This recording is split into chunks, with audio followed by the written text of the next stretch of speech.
Hello everyone, जय माता दी। कैसे हैं आप सब?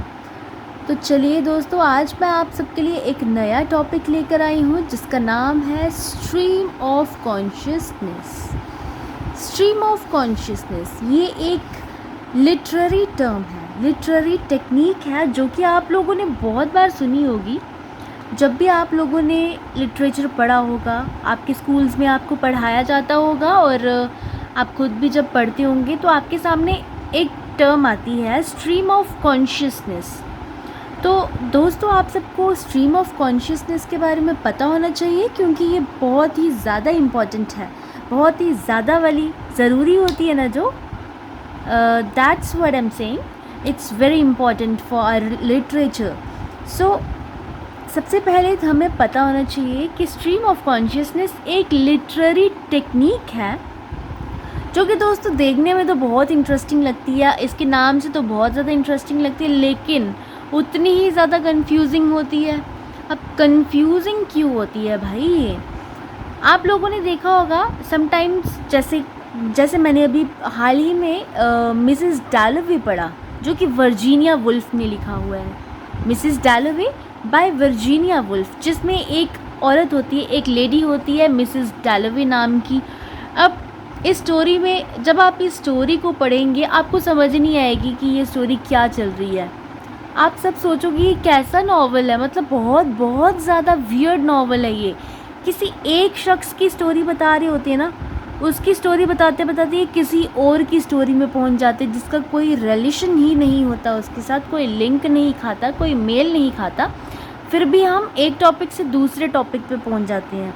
समटाइम्स होता है ना, हमारे दिमाग में कुछ थॉट्स चल रहे होते हैं, रैंडम थॉट्स जो होते हैं, जो कि रैंडम थॉट्स होते हैं, कुछ भी चलता रहता है। सपोज़ जैसे मैं आपको बोलूँगी कि आज कुछ भी, मतलब एक आपको मैं पेपर दे देती हूँ। सपोज़ आपके स्कूल में कुछ भी है, मतलब एनीथिंग यार, कुछ भी ले लो। मैं आपको बोलूँगी कि रैंडमली कुछ भी लिखो इस पेपर पे, तो आप उस पर कुछ भी लिखना स्टार्ट कर दोगे। अपने दिमाग का जो आपके दिमाग में बातें हैं वो सब की सब लिख दोगे। जब मैं उसको लास्ट में पढ़ूंगी तो कुछ बातें उनमें से मेल नहीं खाएंगी, सेंसलेस चीज़ें होंगी वो, है ना।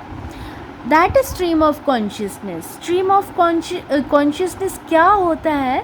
इसमें क्या होता है कि आपके दिमाग में जो बातों का फ्लो चल रहा है, जो फीलिंग्स, जो आपकी फीलिंग्स हैं, जो आपके थॉट्स हैं, उन सब का जो फ्लो है जिसकी कोई सेंस नहीं है, that is stream of consciousness. अब मैं आपको बता दूँ, स्ट्रीम ऑफ कॉन्शियसनेस सबसे पहले किसने यूज़ किया था? William James. विलियम जेम्स एक ऐसे शख्स हैं जिन्होंने सबसे पहले स्ट्रीम ऑफ कॉन्शियसनेस को इन्वेंट किया था, इस वर्ड को इन्वेंट किया था in his book principle of psychology. Principle of psychology जो कि 1890 में लिखी गई थी। इसमें उन्होंने unbroken flow of thoughts and feelings, मतलब जो भी दिमाग में थॉट्स चल रही हैं, जो भी इंसान की फीलिंग्स हैं, उन सब का अनब्रोकन फ्लो को एक्सप्लेन करा हुआ है विलियम जेम्स ने। That is stream of consciousness. Okay, तो ये कुछ नॉवेल्स हैं जो कि स्ट्रीम ऑफ कॉन्शियसनेस के बिना अधूरे हैं। स्ट्रीम ऑफ कॉन्शियसनेस बहुत ज़रूरी है। स्ट्रीम ऑफ कॉन्शियसनेस जैसे वर्जीनिया वुल्फ ने 1925 में मिसेस डैलोवे लिखा था, उस पे स्ट्रीम ऑफ कॉन्शियसनेस है। अगर आपने नहीं पढ़ा है स्ट्रीम ऑफ मिसेस डैलोवे नहीं पढ़ा हुआ है तो मैं उसका लेक्चर भी डाल दूँगी इसमें। इन शॉर्ट आपको मैं बता देती हूँ कि इसमें क्या होता है। मिसेस डैलोवे एक लेडी है जो कि पार्टी रखती है।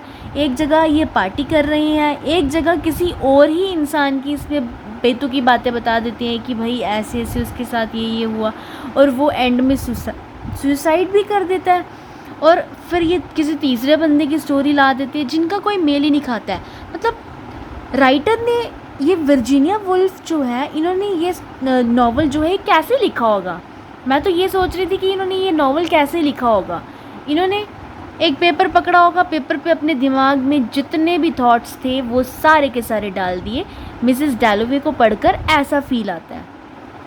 देन एक और बता दूँ, मिसेस वर्जीनिया वुल्फ जो हैं इन्होंने 1927 में टू द लाइट हाउस ये भी एक वर्जीनिया वुल्फ ने लिखा हुआ है, इसमें भी स्ट्रीम ऑफ कॉन्शियसनेस ही बताया हुआ है। देन जेम्स जॉयस जो है उन्होंने भी यूलिसेस लिखा हुआ है। यूलिसेस 1922 में लिखा गया था। दोस्तों आप सब ये स्टोरीज़ पढ़ेंगे ना, अगर आपको पढ़ते पढ़ते ही समझ आ जाएगा कि इसमें स्ट्रीम ऑफ कॉन्शियसनेस है।